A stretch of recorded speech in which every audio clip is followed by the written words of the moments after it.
rose by 2.5 million in May. The jobless rate, instead of 20%, declined to 13.3%. And those incredible positive numbers serving as a testament to the resiliency of the American worker, as well as the president's push to safely reopen the economy and the nation that had been virtually shut because of the China virus. President Trump, understandably ecstatic, ebullient about today's news. He held a news conference in the White House Rose Garden. He called the report an important reminder of just how strong America really is. This was an important day because this shows that what we've been doing is right. And the reason it's been and is so good is because the body was strong. Our body was so powerful that we could actually close our country, save millions of lives, stop people very early on from China from coming in. We did a lot of things, and then we really ended up with empty cupboards.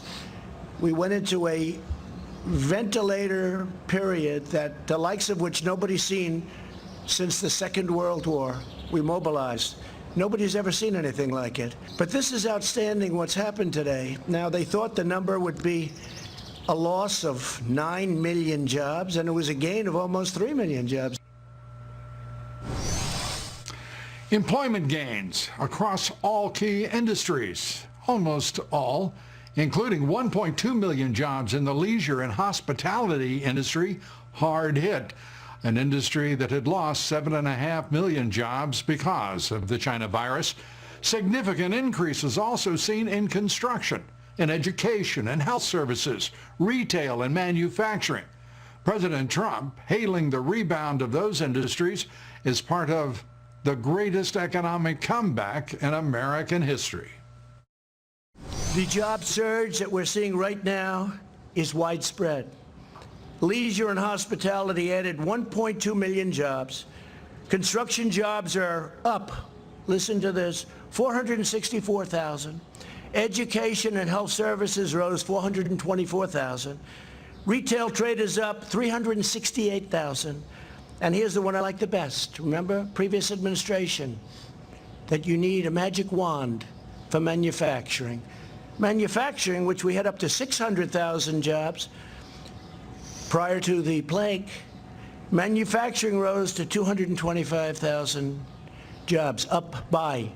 So we picked up 225,000 manufacturing jobs. That's very unexpected. Everything that you've seen this morning is unexpected. Even the pros sitting here would understand that, everything. We also smashed expectations on the unemployment rate. The prediction was that the unemployment rate would rise to over 20%, and instead it dropped to around a little more than 13%, slight difference. And this time the greatest comeback in American history. Today is probably, if you think of it, the greatest comeback in American history. But it's not going to stop here. It's going to keep going. It's going to keep going. You haven't seen anything yet. The May jobs report serves as a direct reminder of the president's knowledge of this economy, his understanding of this nation's markets, and the record he has in bringing prosperity to all Americans, an unprecedented record. President Trump has built the greatest American economy once, and he now appears to be doing it once again. Return to the booming Trump economy days would be the general election scenario that Democrats dread most. Their day has arrived. A top Obama economist even predicting that, quote, "We are about to see the best economic data we've seen in the history of this country." It seems that prediction is holding up, and Joe Biden's worst nightmare is coming true. The former vice president today delivered a speech about the economy. It was supposed to start at 12:15, but the speech was delayed somewhat. I wonder why. Delayed 45 minutes. The former vice president likely waiting for his staff to come up with some way to say something that was at least intelligible about the economy that is in rebound, to rewrite his speech. After seeing the president's economic rocket take off this morning, with the Trump economy obviously on the rebound, Biden says he is still working on his economic plan. In the coming weeks, I'll lay out a plan I've developed for my comprehensive plan, not just to build back the economy the way it was before COVID-19, but to build it back better. I look forward to introducing, I would have already done it had we had not had the death, George had not been held up against that curb. I would plan on introducing it earlier, but I'll be introducing it very quickly. Biden seems to be drowning politically and economically. Even his friends in the left-wing national media seem unable to save him. The Washington Post did try, preemptively writing a doom and gloom story about the economy, one that, as usual, turned out to be, well off the mark, perhaps a lie. In a now deleted tweet, the Post ran with a headline that read this: "Grim milestone to be reached as May unemployment rate nears 20%. Oh no, not again. Fake news at the Washington Post. After being swiftly mocked throughout the Twitterverse, the Washington Post changed the headline. It now reads, "Unemployment rate drops to 13% as the economy picked up jobs as states reopened." Rather blasé, don't you think, about an unemployment rate that was 50% better than the experts were expecting? A swing of some 12 million jobs in that report for the month of May. A little bland, I thought, but certainly better than going with the headline still of 20% unemployment rate. The Post's apparent favored view of the economy. Well, the radical left was fully prepared to run a victory lap of their own, obviously, this morning, had the unemployment rate hit that 20% mark. But once the incredible positive news broke, even the left-wing national media, well, they were having a lot of trouble trying to spin it. We have some good news this morning, thank God, on the economy. This is unequivocally good news. A stunning jobs report, but not for the reason we thought. The job market stopped crashing in May, and that's really, really important here. This is a huge gain. This is great news for them. This is really encouraging. I could say it all pretty much in 3 words. Do you have any idea what they are? Jobs, jobs, jobs! Indeed. Jobs, jobs, jobs. And don't you love the way they wanted to try to put a positive spin on that? I thought they were going to choke on it. Well, millions of Americans may still be at home because of the constraining regulations put in place by radical dim governors, mayors, corporate groups. The signs of an American recovery are beginning to show up almost everywhere. And according to President Trump, the best is yet to come.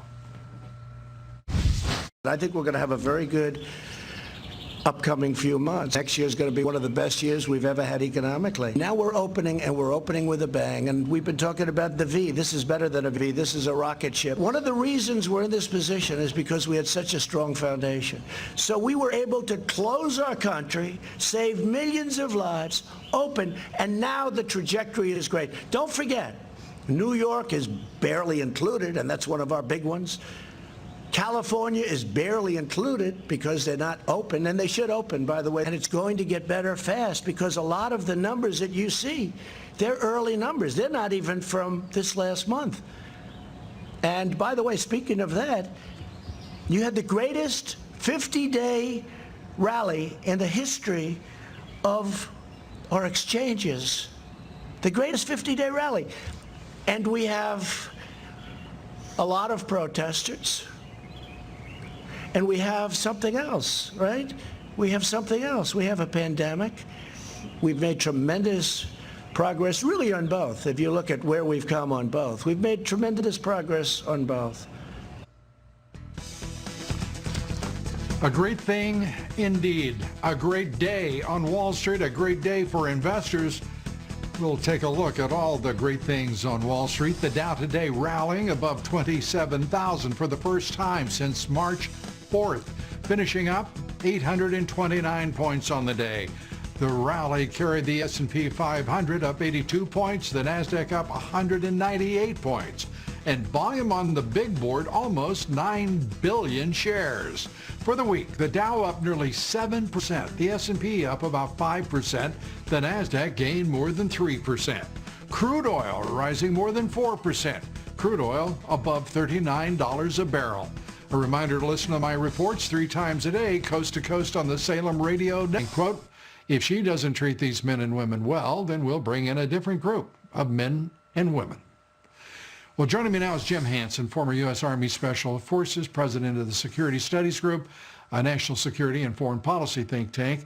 Jim, good to have you here. First, I want to take up these generals because, in point of fact, they distorted and in several instances outright lied, talking about the Constitution and the president violating it should he invoke the Insurrection Act, and describing, and as you walk through Washington, you may have noticed a few boarded up businesses and the results of arson and vandalism throughout the path of that so-called peaceful assembly.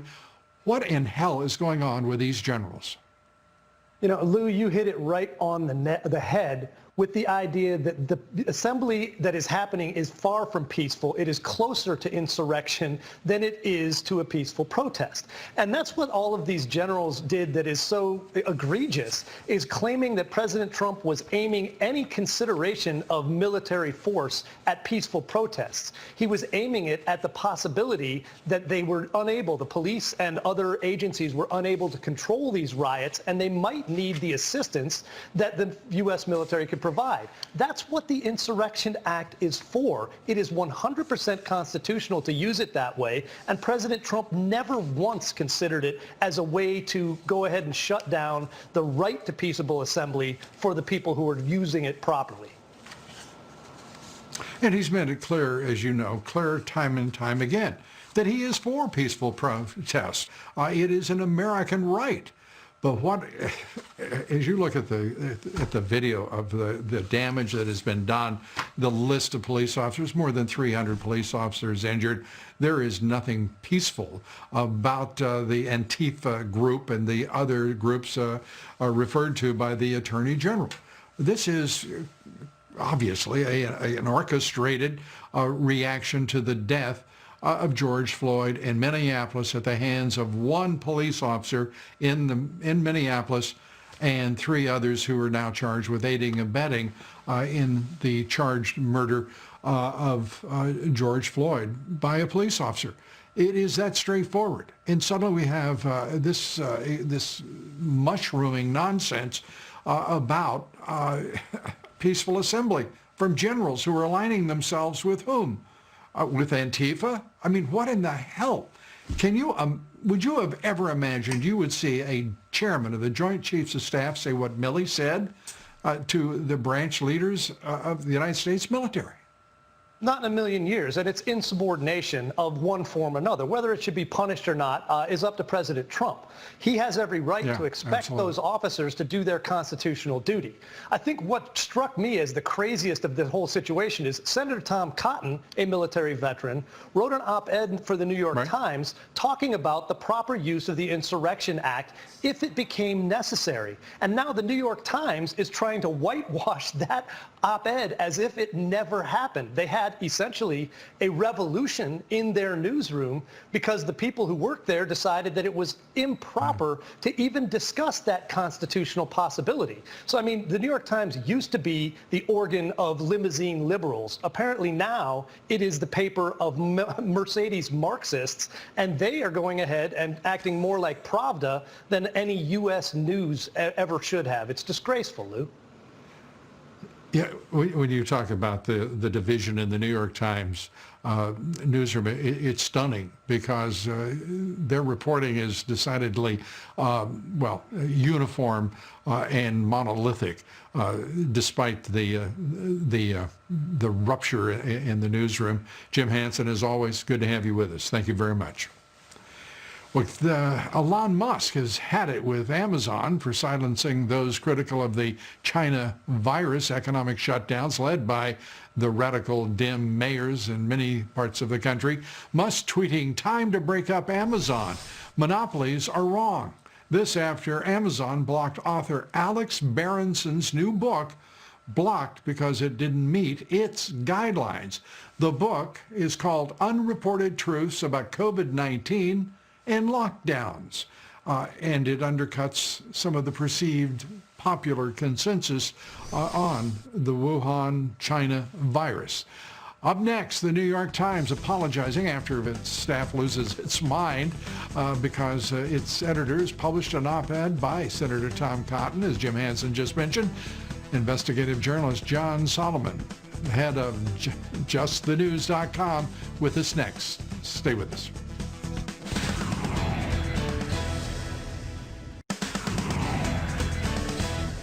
Well, we've referenced the Civil War in the New York Times newsroom over Senator Tom Cotton's op-ed. Opinion editor Barry Weiss says a civil war has in fact erupted at the paper over its decision to publish the op-ed in which the senator backed the use of the military to help end violence in the riots and protests that have turned violent. The Times apologized last night for ever even considering publishing Cotton's piece, let alone publishing it. Yet the Times is the very same paper that posted this op-ed in 2014, quote, "Pedophilia, a disorder, not a crime." In February of this year, they ran an op-ed written by a leader of the Taliban, for crying out loud. The Times defended its decision then, saying its mission is to, quote, "tackle big ideas from a range of newsworthy viewpoints." Apparently, just not American senators' viewpoints. Joining us tonight is John Solomon, award-winning investigative reporter, editor-in-chief of JustTheNews.com. John, good to have you with us. Let's start with the New York Times journalistically. I'd just like to get your reaction. Is one of the country's, if not the very best, among the very best investigative journalists. Your thoughts about watching the Times descend to these divisive depths in its newsroom? Well, listen, under Dean Baquet's leadership, the New York Times has gone from being the newspaper of record for all Americans to a newspaper of record for limousine liberals. And if it wants to apologize for something, it should go back first and apologize for all the stories they got wrong on Russia. We could lay the evidence out and show time and again the number of stories that the New York Times published during the Russia collusion scandal that were false. But instead, they celebrate intolerance by trying to apologize for allowing a U.S. senator to pose an idea slightly different than maybe its readership had. I don't know where we're going, but they feel like an institution that has moved towards yellow journalism and intolerance and a bias towards limousine liberals. I think that's the only way to look at this. Yeah. Well, and the Pulitzer Committee has a lot to explain as well, handing out Pulitzers for false reporting on Obamagate.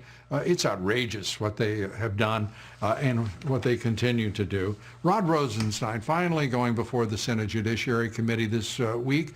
The performance was, I think, somewhat predictable. I do think the idea that he would blame the FBI for keeping him in the dark in so many areas was perhaps a surprise, a novel defense, if you will. Your thoughts? Yeah, listen, he's no Harry Truman because the buck didn't stop with him at all on this investigation, even though he was the top line supervisor. But I think in his testimony, you're beginning to see a body of evidence. Remember, the IG said the same thing. Horowitz said last December there was significant evidence that the FBI withheld from the National Security Division of the Justice Department. And I'm beginning to talk to a lot of senators who 2 years ago would never have said this, now saying, you know what? We see a plot, a conspiracy. The FBI was intentionally keeping people in the dark so they can sustain a false investigation. That's a real movement for a lot of the senators who are cautious, waiting for the evidence to come out. I think Rod Rosenstein moved that forward a little bit by convincing people that if he had been given the real evidence, he wouldn't have done the things he did, like sign the FISA warrant. Now we need to figure out who are the culprits that allowed and sustained this false narrative and bring them to justice. And I do have to credit Lindsey Graham with at least ask some close questioning on a number of occasions. So good on him. A rare compliment from me, I know, to the senator. But there it is. John Solomon, as always, good to see you. It was. And your work is always important, and you can catch John's work on justthenews.com. Up next, President Trump, and here, of course, as well. President Trump celebrating a standout jobs report and taking on the radical Dems and the rhinos who would just love to see him fail. Corey Lewandowski and David Bossie. They led the campaign for president in 2016. They did a pretty good job, didn't they? They're with us next. Stay with us.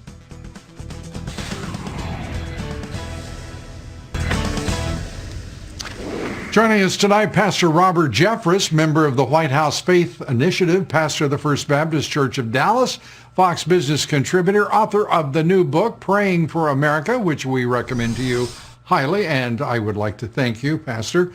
Another terrific bestseller. Good to have you with us tonight. Let's start with the watching these protesters turn violent in some instances, the Antifa, nihilist and anarchists, and to see then police and even National Guardsmen actually kneel. Eric Garcetti, the mayor of Los Angeles, I mean, he made it was a television production watching him kneel in front of those folks, and absolutely. To me, I just can't tell you how disappointing and disgusting the act was. Yeah. Look, Lou, we all want healing in our country. And as I said last week, yes, we need to push back against racism. That's completely antithetical to the ways and teachings of Jesus Christ. But we also have to push back against lawlessness and anarchy, which the Bible also condemns. And last Sunday night, just think what we saw. We saw a group of these so-called peaceful protesters in Washington, D.C. nearly burn down the most historic church in America, the St. John's Church, the Church of Presidents, the church where I preached the inauguration sermon for President Trump. And thank God we've got a president like Donald Trump, who 24 hours later marched over, stood in front of that church, held up a Bible, and showed his solidarity not only with that congregation, but with houses of worship all over America, saying, we're not going to put up with this kind of you-know-what in America any longer. And I really believe, Lou, every American needs to thank God daily for a president like Donald Trump. We need to pray for this president daily, and we need to support him as he fulfills his God-given and constitutional responsibility to keep America safe. Well, as usual, well said, Pastor, and I know that your church was vandalized as well over this past week. What happened? And I believe we got some pictures as well. Well, we're in downtown Dallas, 6 blocks of downtown Dallas, and in the riots in downtown Dallas, our church was vandalized for several nights. Thankfully, our wonderful police and the National Guard have kept order in our city. Our church is actually providing meals for our police department and for the National Guard. But you know, what these people are doing is absolutely despicable. It is despicable what these lawless people are going to do. And by the way, to call for law and order is not racist. When you say that's racist, that's an insult to minorities, thinking that they're the ones responsible for this. In our church's situation, it was a group of white people who were acting lawlessly, who broke the windows and did whatever they did. Lawlessness is not a partisan issue. We ought to all, as Americans, be pushing back against anarchy and lawlessness. What was your reaction when you heard that the chairman of the Joint Chiefs of Staff was actually saying that to the leaders of our military, your job is to uphold the Constitution and not to stop a peaceful assembly? Apparently, he didn't see the same video that we have shown here for, 10 days? I mean, rioting, arson, it's extraordinary. Oh, it was despicable what he said, and thankfully the commander-in-chief knows better. And Lou, I agree with my friends, your last two guests. I'm sure the president's biding his time right now. We've got to coalesce together, have him reelected, which I think he's going to be. I think the cloud of this pandemic, the cloud of this lawlessness, the cloud of the economy is lifting, and I still predict he's going to be reelected in a huge majority in November. And I think you're exactly right, Pastor, as always. Of course, you're supposed to always be right. Pastor Robert Jeffress, thanks so much for being with us. Stay with us. We'll be right back.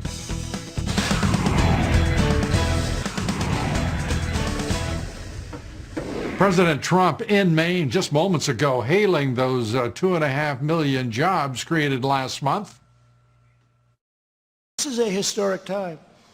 This is a very important time for our country. You see what's going on?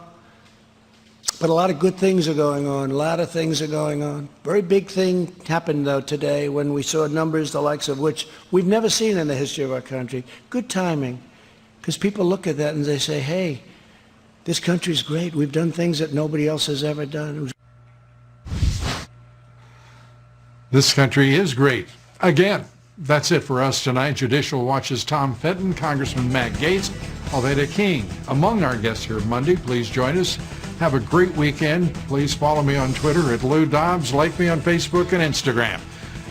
Have a great weekend. Good night from New York.